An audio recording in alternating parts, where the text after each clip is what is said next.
Speaking of something to talk about, in our previous game featuring Benilde and San Sebastian, there was a commotion that happened which led to Coach Egay Macaraya being ejected in the game.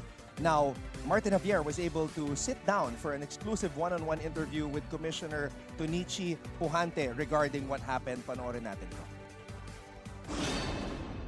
Hello sa inyong lahat mga ka-NCAA. And now, with me here to address what happened in the first game, because we had an extended lull before we entered the halftime break earlier in that match between San Sebastian and De La Salle College of St. Benilde. Joining us is our NCAA Commissioner Tonichi Pujante to give us a quick explainer of what transpired in that sequence. That situation is about 4 seconds left before halftime between CSB and San Sebastian. First, Martin, I'd like to extend our apology of what transpired. It's very unfortunate that it happened before the halftime break.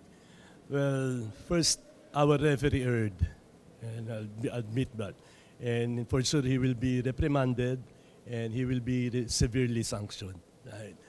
So, because of what transpired, the referee, on his own initiative, should have reviewed the play, because there might be a possible act of violence.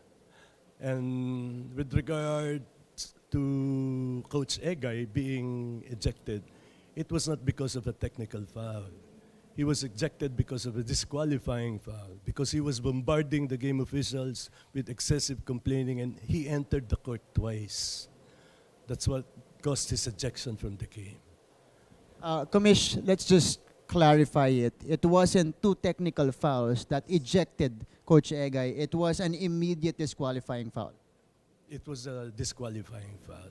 Because the technical foul, if you could remember, it was called towards the bench of San Sebastian. So if Coach Egay was called for a technical foul, it could have been indirect, so he could have stayed in the game. He won't be ejected in the game. But the referee blew his whistle and called for a disqualifying foul.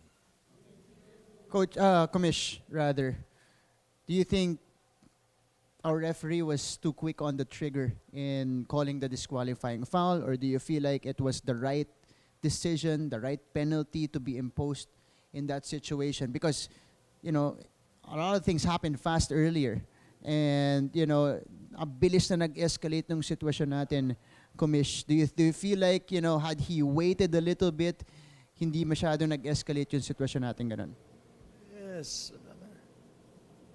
Maybe if the referee could have been a little bit more patient and waited for before calling that disqualification. But maybe because he was already, what do you call this, baka narindi na rin kay Coach Egay. Diba? Walang tigil kasi ang pagko-complain kanina.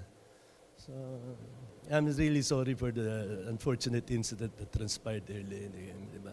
It could have been avoided if there was a proper communication and yung better control of temperament on the both parties. Diba? So, that's it for us here. Thank you so much to our NCAA Commissioner, Sir Tonichi Pujante, for, you know, addressing our extended lull earlier, the one that we were reviewing dun po sa laban ng San Sebastian kontra sa De La Salle College of St. Benilde. Commish, thank you. Thank you rin, Martin. There you go, NCAA fans. I hope you got clarification on what happened with us earlier. Dahil nandito na si Commish na mismo yung nag-explain sa atin yan.